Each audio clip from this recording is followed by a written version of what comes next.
Assalamualaikum warahmatullahi wabarakatuh. Hai, apa kabar teman-teman? Semoga kita semua dalam kondisi sehat terus ya. Hari ini kita akan melihat kebesaran dan kemegahan Fort Rotterdam atau Benteng Ujung Pandang. Benteng ini terletak di Jalan Ujung Pandang nomor 1, masuk dalam wilayah Kelurahan Bulo Gading, Kecamatan Ujung Pandang, Kota Makassar. Letak benteng ini berada persis di pinggir pantai sebelah barat Kota Makassar, tidak jauh dari Pantai Losari dan Pelabuhan Laut Soekarno-Hatta. Dari Bandara Sultan Hasanuddin lewat jalan tol bisa ditempuh sekitar 30 menit. Simak ceritanya. Jangan lupa subscribe teman-teman, like dan komen juga ya. Benteng ini bukti sejarah peninggalan kerajaan Goa Talok yang masih kokoh berdiri dan menjadi saksi sejarah kehebatan dan kebesaran kerajaan Goa di masa itu sebagai kerajaan yang menguasai maritim. Meski dibangun sekitar 7 abad lalu, keberadaan benteng ini masih terlihat kokoh. Bukan hanya tampak dari luar, jika masuk di dalamnya kita akan terpesona dibuatnya. Begitu melewati gerbang utama, kita akan langsung melihat sejumlah bangunan tua yang masih terjaga dan terawat dengan baik. Terdapat 16 bangunan dengan arsitektur bergaya Eropa yang berderet mengelilingi dinding bagian dalam benteng. Semua bangunan menggunakan atap berbentuk pelana dengan kemiringan tajam dan memiliki banyak pintu dan jendela. Sebuah taman hijau nan asri berada di tengah-tengah benteng. Rumputnya tertata rapi, halamannya bersih, benar-benar tempat yang sangat layak dikunjungi. Teman-teman, jika kita melihat dari atas, maka benteng Ujung Pandang ini akan tampak berbentuk seperti seekor penyu yang hendak merangkak turun ke lautan.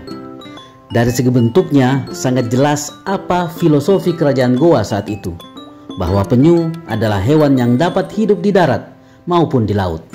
Begitupun dengan kerajaan Goa yang berjaya di daratan maupun di lautan.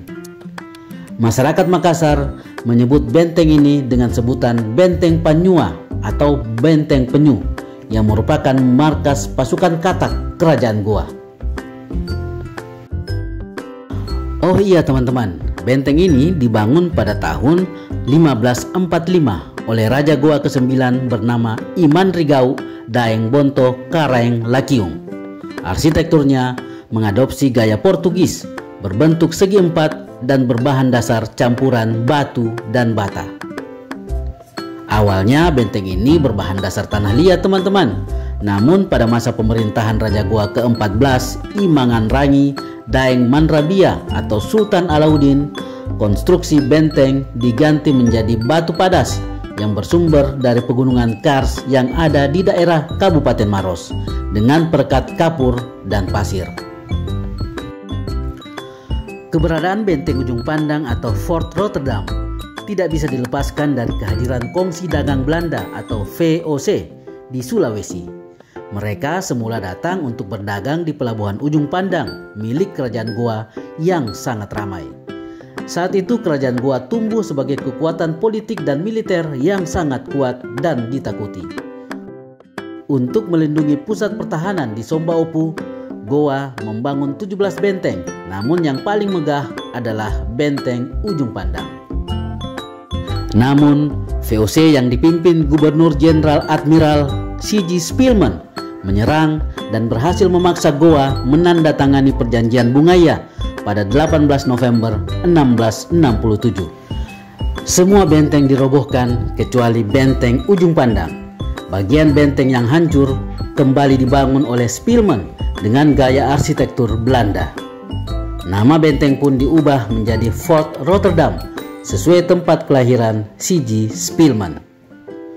Fort Rotterdam menjadi satu-satunya benteng yang dibangun di Makassar pada abad 17 hingga 18 dan menjadi simbol hegemoni VOC di wilayah Sulawesi Selatan.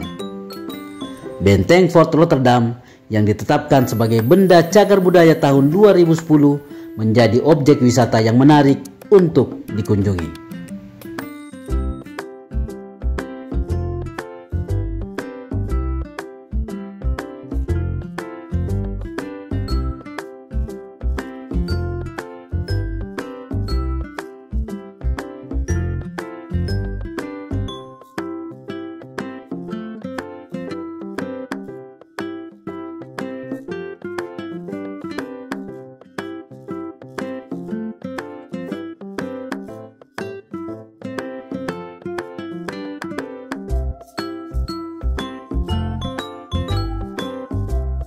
Menyusuri sudut-sudut benteng dan lorong bastion atau pos penjagaan begitu menyenangkan.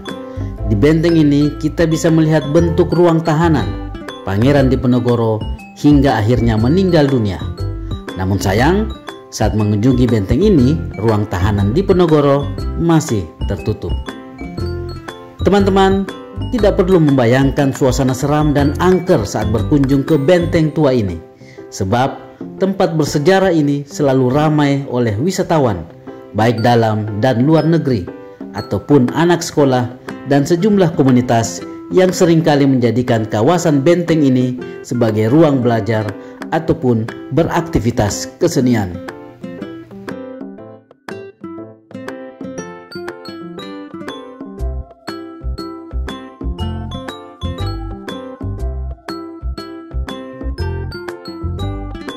Benteng ini juga dimanfaatkan pemerintah setempat sebagai perkantoran dan pusat kebudayaan Makassar, sehingga terlihat bersih, rapi, dan terawat. Selain melihat benteng secara gratis, pengunjung juga bisa mendatangi Museum Lagaligo untuk mempelajari sejarah dan budaya Sulawesi Selatan dari masa prasejarah hingga zaman modern.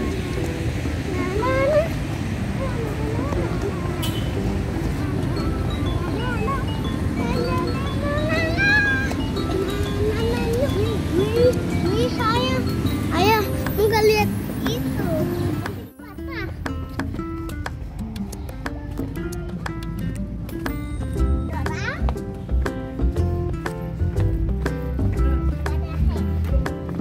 Demikian cerita hari ini.